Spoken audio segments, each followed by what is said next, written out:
Bebola ikan tidak asing lagi di kalangan masyarakat kita. Ianya dihasilkan daripada isi ikan ataupun juga dikenali sebagai surimi dan digunakan untuk pelbagai tujuan masakan. Untuk mendapatkan bebola ikan yang berkualiti, ikan yang segar akan digunakan.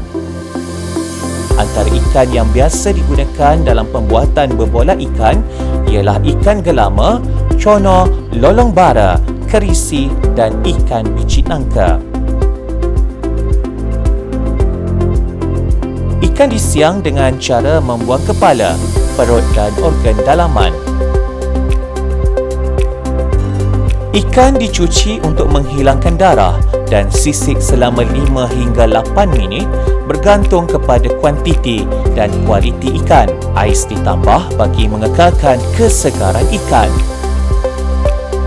Ikan yang telah dibersihkan akan melalui proses pengasingan tulang, kulit dan sisik halus dengan menggunakan mesin nyah tulang bagi mendapatkan isi ikan atau dikenali sebagai surimi.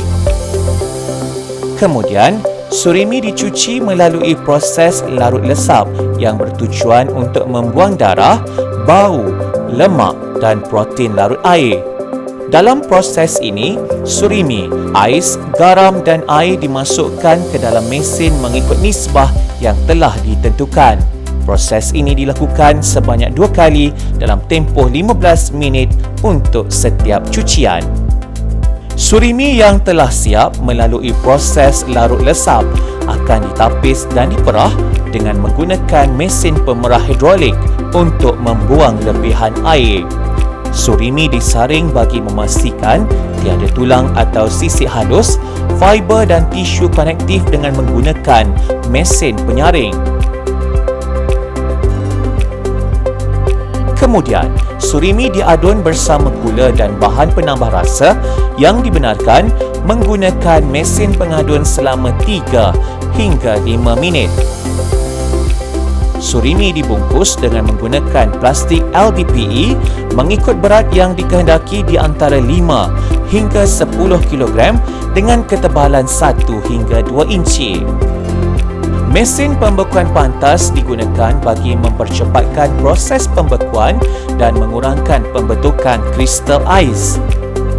Surimi yang telah dinyah beku akan dimasukkan ke dalam mesin pencincang senyap dan diadun bersama bahan ramuan seperti garam, ais, minyak dan bahan-bahan lain sehingga sebati dan berkilat. Seterusnya, adunan yang telah siap akan dimasukkan ke dalam mesin pembentuk bebola ikan. Bebola ikan yang terbentuk akan jatuh ke dalam bekas yang berisi air bagi mengelakkan ianya melekat di antara satu sama lain. Bagi proses pemecalan, bebola ikan akan dimasukkan ke dalam tangki penetapan suhu selama 20 minit dengan suhu 40 darjah Celsius.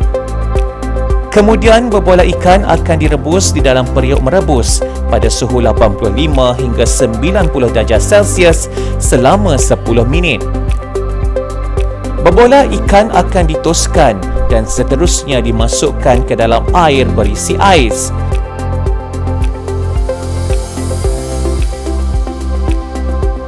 Bebola ikan dipotong dan dilipat bagi menguji tahap kekenyalan. Tahap kekenyalan ini akan menentukan grade kualiti bebola ikan. Bebola ikan akan ditimbang dan dimasukkan ke dalam plastik pembungkusan kemudian dipateri secara hampagas bagi memanjangkan tempoh jangka hayat. Bebola ikan yang telah siap dibungkus akan dilabelkan. Bebola ikan dimasukkan ke dalam mesin pembekuan pantas untuk dibekukan selama 2 jam bagi mengurangkan pembentukan kristal ais. Akhirnya, bebola ikan disimpan di dalam peti sejuk beku pada suhu negatif 18 darjah Celsius bagi memanjangkan tempoh jangka hayat.